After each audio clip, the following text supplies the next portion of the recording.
Terima kasih sudah hadir di channel Ilmu Langit. Terima kasih karena Anda meluangkan waktu, tenaga, dan perhatian untuk singgah di video ini. Percayalah, kehadiran Anda di sini bukan kebetulan. Tidak ada satupun langkah yang luput dari izin Allah, termasuk jari Anda yang menekan video ini dan hati Anda yang memilih untuk mendengarkan sampai detik ini. Bisa jadi, ini adalah jawaban dari kegelisahan yang belum sempat Anda ucapkan dalam doa. Sekarang saya ingin Anda diam sejenak. Tarik napas perlahan, rasakan denyut di dada Anda. Jika sejak awal video ini diputar ada perasaan aneh, entah merinding, tenang, atau seperti sedang diajak bicara secara personal, itu bukan sugesti. Banyak orang datang ke konten seperti ini bukan karena algoritma, tapi karena hatinya sedang dipanggil. Dan jika Anda sampai di sini, berarti Allah sedang memberi tanda lembut. Malam hari, ketika dunia mulai sunyi, ada satu ibadah yang tidak banyak disaksikan manusia, tetapi sangat diperhatikan langit. Tahajud, ibadah yang dilakukan saat kebanyakan manusia terlelap, saat suara paling dominan hanyalah detak jantung dan bisikan doa. Banyak orang mengira tahajud hanya tentang pahala dan terkabulnya doa. Padahal, sebelum doa dikabulkan, seringkali Allah terlebih dahulu mengubah orangnya. Dan perubahan itu sering muncul lewat pertanda di tubuh. Bagian pertama ini kita akan membahas tanda-tanda awal yang sering dirasakan oleh mereka yang mulai rutin tahajud. Tanda yang terlihat sederhana, tapi sebenarnya dalam. Banyak yang merasakannya, tapi tidak banyak yang menyadari maknanya. Pertanda pertama adalah tubuh terasa ringan saat bangun malam. Aneh memang, secara logika, bangun di sepertiga malam seharusnya membuat badan lemas. Tapi justru banyak yang bersaksi, tubuh terasa lebih siap, lebih sigap, bahkan lebih ringan dibanding bangun pagi. Ini bukan karena tubuh sudah terbiasa, tapi karena ada ketenangan yang menyelimuti jiwa. Dalam ketenangan itulah tubuh mengikuti. Allah menciptakan manusia bukan hanya dari daging dan tulang, tapi juga dari ruh. Saat ruh tenang, tubuh akan patuh. Pertanda kedua, napas terasa lebih dalam dan teratur tanpa disadari. Coba ingat kembali, saat Anda sujud di tahajud, apakah napas terasa panjang dan dada terasa lapang? Itu bukan teknik pernapasan, itu adalah kondisi hati yang sedang tunduk. Ketika seseorang benar-benar hadir di hadapan Allah, tubuhnya masuk ke mode tenang. Banyak yang tidak sadar bahwa di momen ini, tubuh sedang disembuhkan secara perlahan. Sekarang saya ingin Anda berinteraksi. Jika Anda masih menyimak sampai detik ini, tuliskan angka 77 di kolom komentar. Bukan sekadar angka, tapi sebagai niat untuk menyalurkan energi positif, sebagai tanda bahwa Anda hadir dengan hati, bukan sekadar mata.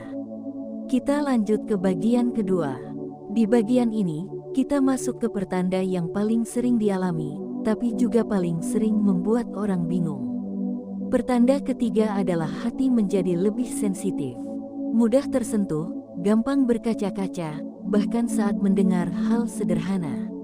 Ada yang menangis saat membaca ayat, ada yang tiba-tiba terharu melihat orang tua, ada juga yang merasa sesak tanpa sebab yang jelas.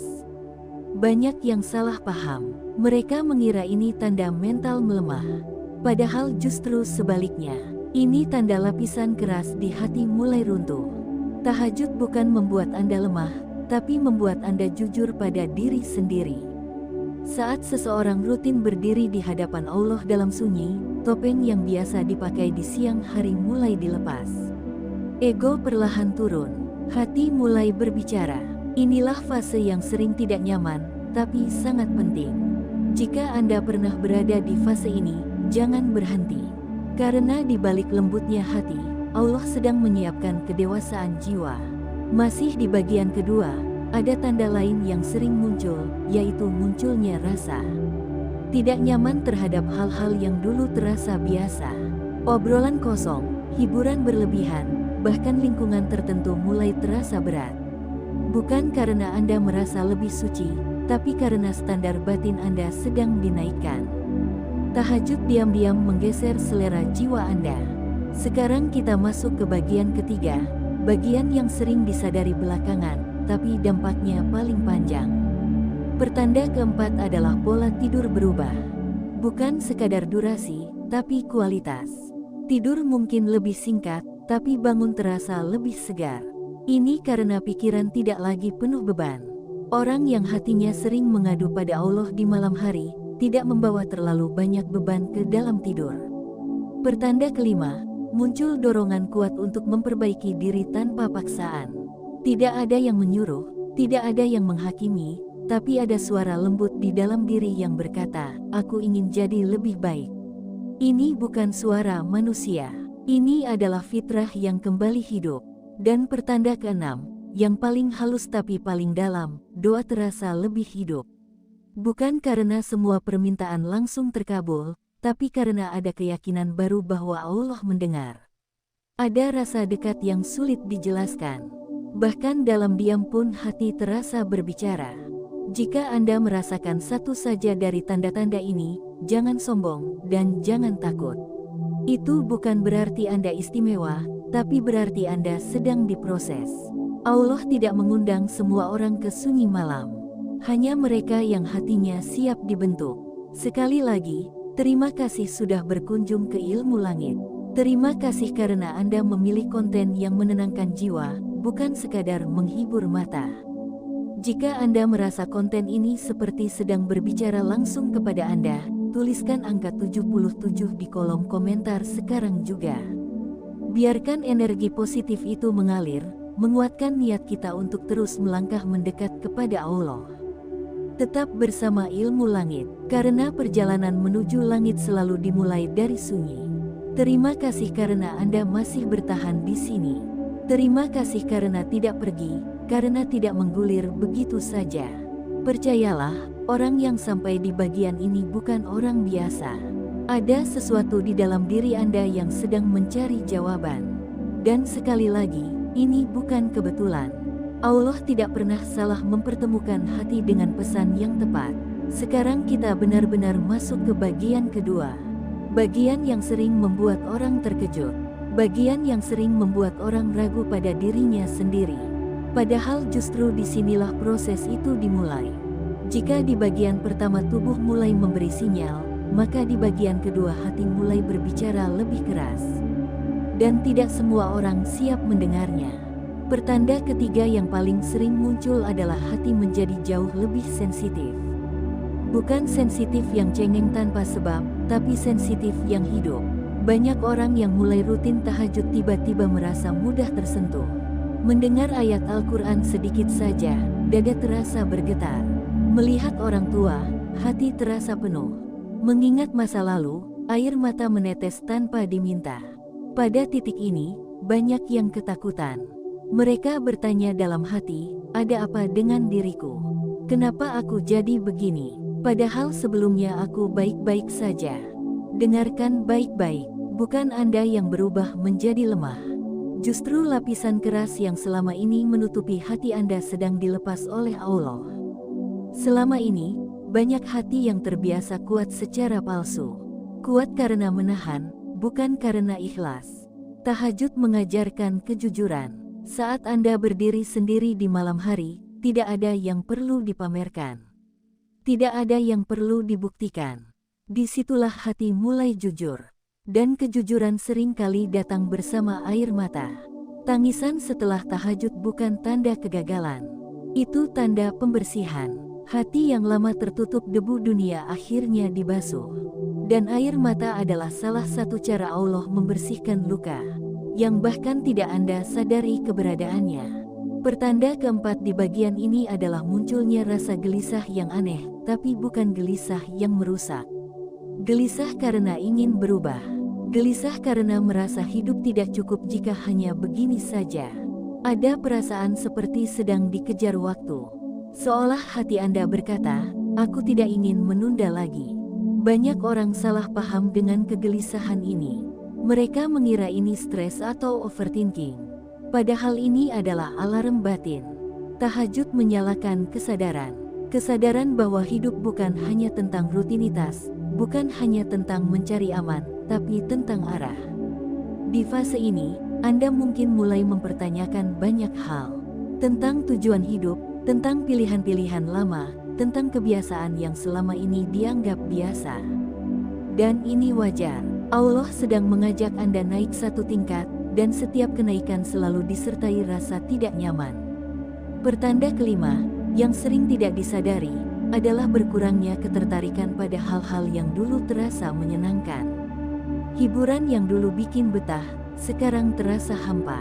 Obrolan yang dulu seru, sekarang terasa kosong. Ini bukan berarti Anda menjadi aneh atau sok berbeda. Ini tanda bahwa jiwa Anda mulai mencari makanan yang lebih bermakna. Tahajud mengubah selera batin. Seperti seseorang yang mulai terbiasa makan makanan sehat, lalu merasa makanan instan terlalu berat. Bukan karena merasa lebih baik dari orang lain, tapi karena tubuh dan hati sudah mengenal kualitas. Di titik ini, Anda mungkin merasa sedikit sendirian, karena tidak semua orang di sekitar Anda berada di frekuensi yang sama. Tapi tenang, kesendirian sementara ini bukan hukuman. Ini ruang agar Anda bisa mendengar suara hati dengan lebih jelas. Sekarang saya ingin Anda berhenti sejenak dan jujur pada diri sendiri. Apakah Anda pernah merasa seperti ini setelah rutin tahajud? Jika iya, tuliskan angka 77 di kolom komentar. Biarkan angka itu menjadi saksi bahwa Anda tidak sendirian dalam proses ini. Masih di bagian kedua, ada satu pertanda yang sangat halus tapi dampaknya besar. Yaitu munculnya rasa bersalah yang lebih cepat saat berbuat salah. Dulu mungkin maksiat terasa biasa. Sekarang hati langsung menegur. Bahkan sebelum orang lain tahu, batin sudah tidak tenang. Ini bukan karena Anda menjadi munafik. Justru sebaliknya, ini tanda iman sedang bekerja. Hati yang hidup tidak betah berlama-lama dalam kesalahan. Dan tahajud membuat hati itu hidup. Namun perlu diingat, fase ini juga rawan.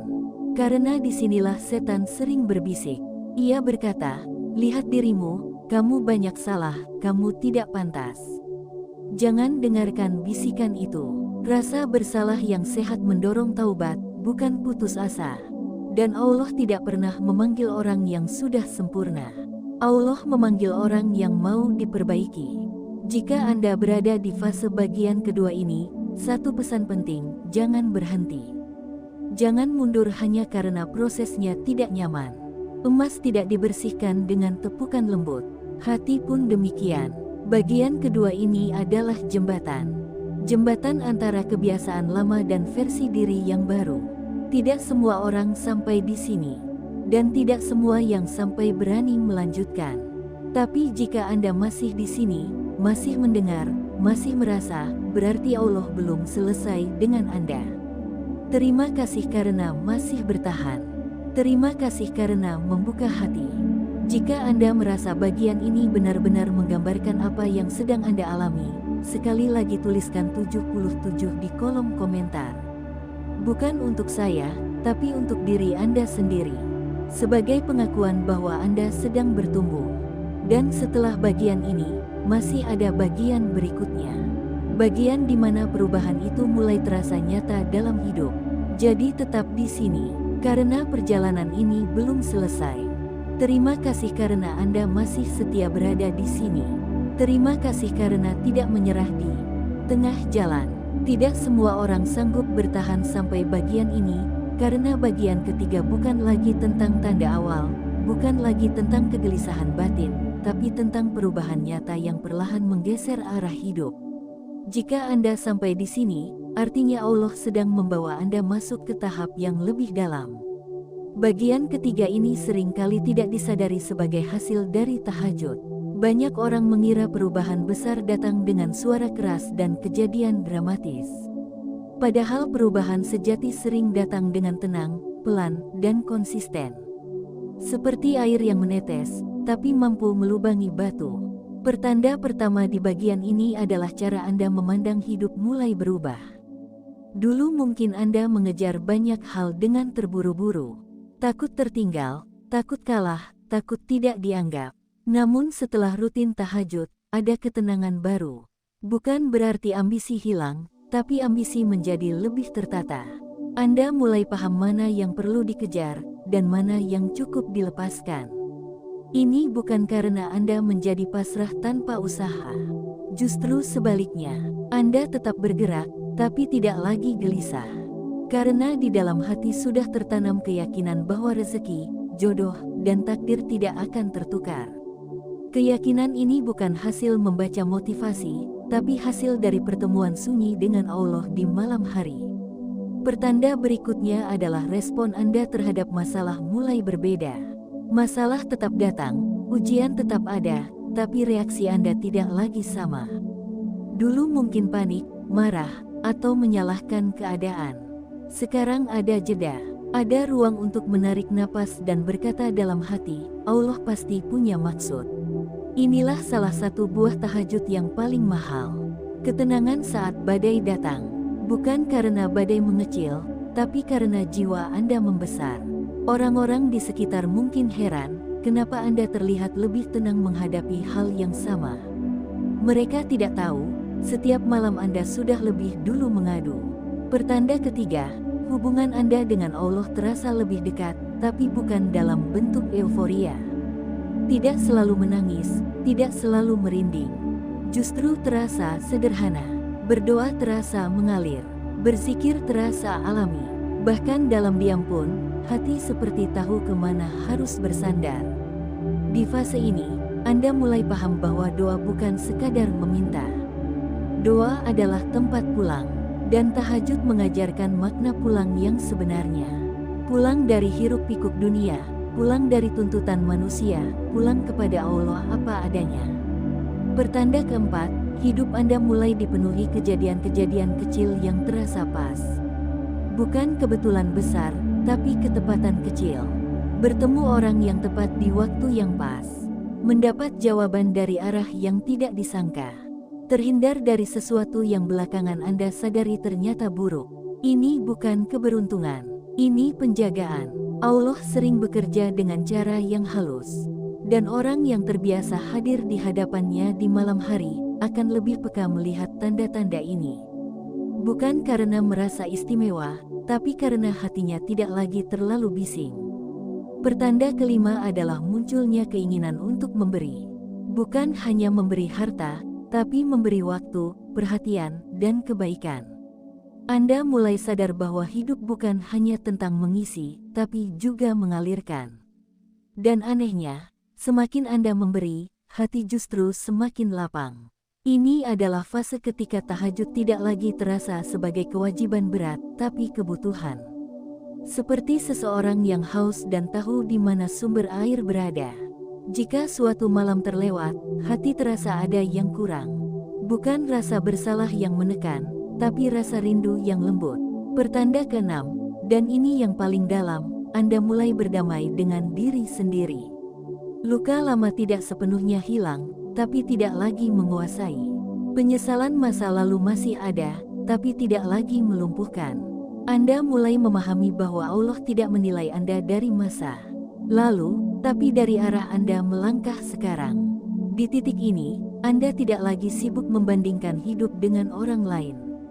Tidak lagi terlalu haus pengakuan. Bukan karena sudah mendapatkan semuanya, tapi karena Anda sudah menemukan pusat ketenangan.